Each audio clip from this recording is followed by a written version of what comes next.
In this class, we're considering spirituality from the perspective of that of a pilgrim or a journeyman. So we recognize that we all, sorry, it was a little joke between Ken and I, journey versus pilgrimage. Okay. Some of you were here last week. And a lot of what I'm actually going to talk about in this is echoed in the sermon today, which is actually kind of funny. So we all recognize that we come from different faith backgrounds. And as we are coming to grips with who Jesus is and what he wants to do with us, we believe that those treasures that are buried in the field of our faith backgrounds are actually important. So you'll find that we do something with the divine hours, which might be from its fixed hour prayer, and it comes from like the liturgical tradition. And then, stuff that we did this morning, praying for the sick, coming out of the renewalist tradition. So what we're looking at as we continue on our journey towards Jesus' brand spirituality are these four dimensions. So it's the active dimension, which I'm going to talk about today. That's the doing of our faith. And then the contemplative dimension, which is the being in our faith, which that's the one I struggle with. And then the biblical dimension, the learning aspect. And then the communal, the relating. So as we look at the active dimension of the pilgrim's path, whatever you believe or think about Jesus, or whatever he's calling us to in terms of sort of personal morality, or whatever you think about the Christian institution, Jesus' agenda inspires an active response. So that's your first fill in the blank. And that is, he's asking us to not just sign up and come into faith through mental assent. He's saying that there may at times require us, just sort of the idea that we would actually have to do something in faith. So encountering like a single mom, like my wife, she loves to give away our money. And so, right, you heard that correctly. And so around Christmas, there was a single mom. Their car got into an accident. Their insurance wasn't going to cover the repairs. And so her faith, which is, I trust Jesus, I believe in him, just doesn't say, wow, that's really difficult. That life has dealt you that blow, that blow sort of sucks for you, but instead she opens the checkbook and she writes this ginormous check. And I'm like, seriously? And she's like, well, they need it and we have it. I'm like, that doesn't mean we're supposed to give it to them. And so we wrestle with that. But that's the active dimension. The real Christians, of course, know that is what we're supposed to do, but I'm still trying to figure this stuff out. So the gospel presents a very interesting picture of what it means to actually follow Jesus.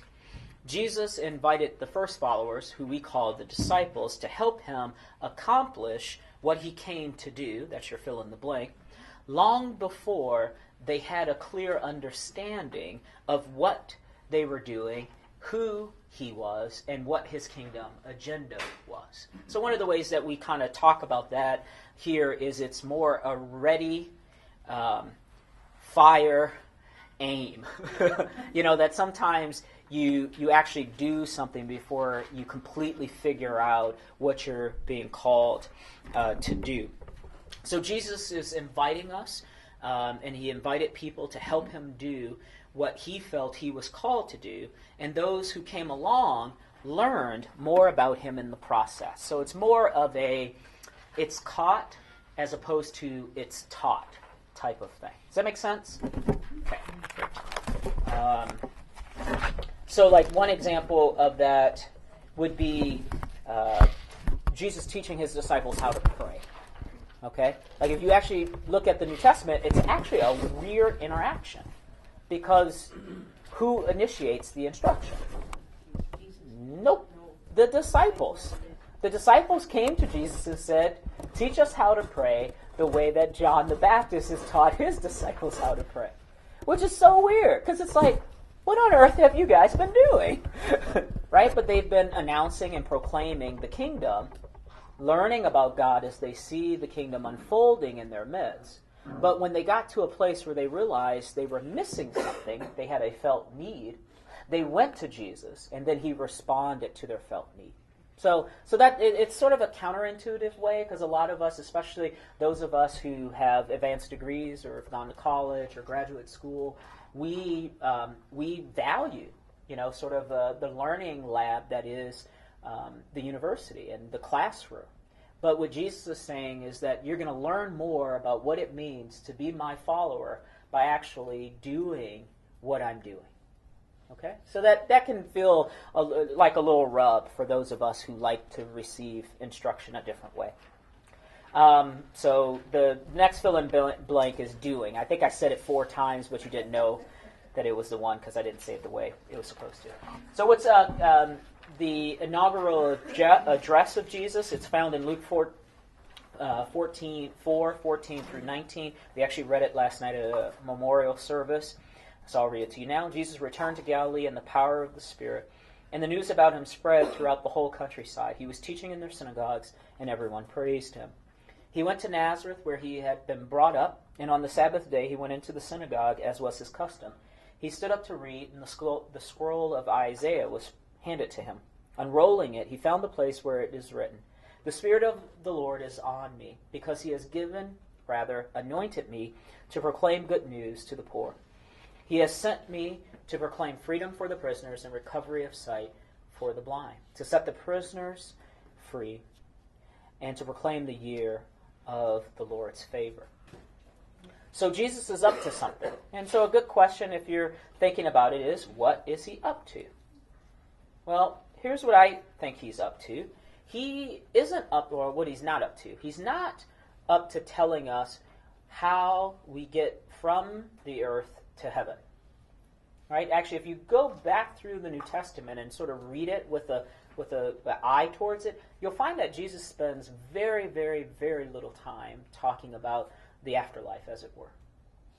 And he talks a lot about what it means to live in the here and now. So instead of talking about how we get to the great by and by, he's talking about how we bring heaven to earth, right? The Lord's Prayer. Our Father in heaven, hallowed be your name. May your will be done. Where? On earth as it is in heaven. That's a key sort of counter way that Jesus presents who God is. It's about bringing his will into the reality, into the midst of where we are. The other thing that Jesus is up to and is working on is he's also working on repairing the world. Starting now and moving us towards its ultimate renewal. Repairing is your fill in the blank, and the other one was heaven and earth. So what's wrong with the earth and the world that needs repairing? Here, just want to share a story. It was in the book about Angie, and it actually tells the story of a woman who came to our church who had just graduated from Eastern with a degree in urban studies or planning, and had gotten plugged in with Nancy and the single moms. We'll just keep calling her Angie because that's the way it is in the book. And she was just really excited, had finished the degree, was just really excited to plug in here at the church. And then tragedy struck. Her mom, who worked at a firm, realized that she was going to be fired and she was going to lose her benefits. And she had stopped taking her medication because she was just sort of really all caught up around it. And she actually went into, I guess probably the only way we could describe it is sort of it was a psychotic episode. It wasn't anything that we could really make sense of because she was sort of off the meds, and the weight and the pain of caring for herself and her daughter overwhelmed her to such a degree that she thought that the only way forward was to kill her daughter, because then that way she could sort of protect her. And, it's really difficult for us to, and I sort of touched on that a little bit in the sermon, is to try to make sense in tragedy, right? Because when we do that,